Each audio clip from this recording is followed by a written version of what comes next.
Hospital visit చేయడం జరిగింది. మాతో పాటు ఇక్కడ ఉన్న సూపరింటెండెంట్ గారు, మన మెడికల్ హెల్త్ కౌన్సిల్ చైర్మన్ గారు, లోకల్ ఐడిఓ గారు, డిసిహెచ్ఎస్ గారు, ఇతర అధికారులు, లోకల్ కమిషనర్ వాళ్ళతో ఇక్కడ సుదీర్ఘ ఒక సమావేశం పెట్టడం జరిగింది.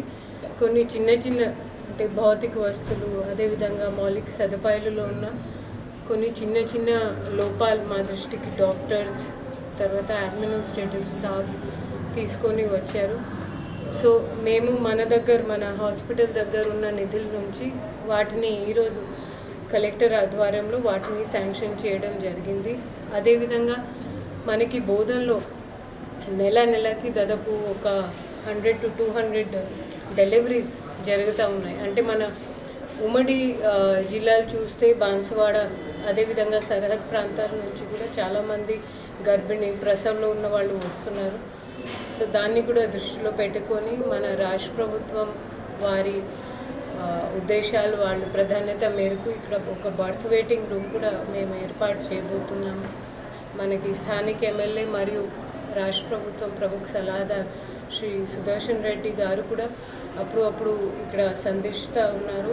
వారి దిశానిర్దేశాలు, తర్వాత ఇంటర్ డిపార్ట్మెంటల్ సమన్వయంతో మేము తప్పకుండా మన డిస్ట్రిక్ట్ హాస్పిటల్ బోధన్కి ఒక మంచి ఒక మెరుగైన సర్వీసెస్, వైద్య సర్వీసెస్ ఇచ్చే ఆ గుర్తింపు తీసుకువస్తామనేది మీ అందరికీ హామీ ఇస్తున్నాను. అదేవిధంగా మనకి మెడికో లీగల్ కేసెస్ కొన్ని ఎక్కువ వస్తున్నాయి.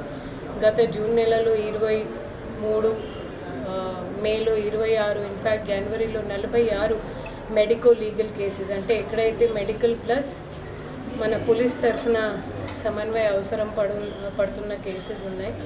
సో వాటిని కూడా దృష్టిలో పెట్టుకొని ఎలాంటివి వచ్చే పేషెంట్స్ కానివ్వండి, మనకి ఉన్న సిబ్బంది కానివ్వండి, ఎవరికి కూడా ఎలాంటివి భద్రతలో లోపాలు రాకుండా చూసుకోవడానికి మేము సిపి గారికి కూడా, అదేవిధంగా లోకల్ ఏసీపీ గారికి కూడా ఇక్కడ ఒక అవుట్ పోస్ట్ సెటప్ చేయమని చెప్తాం విత్ విమెన్ పీసీస్.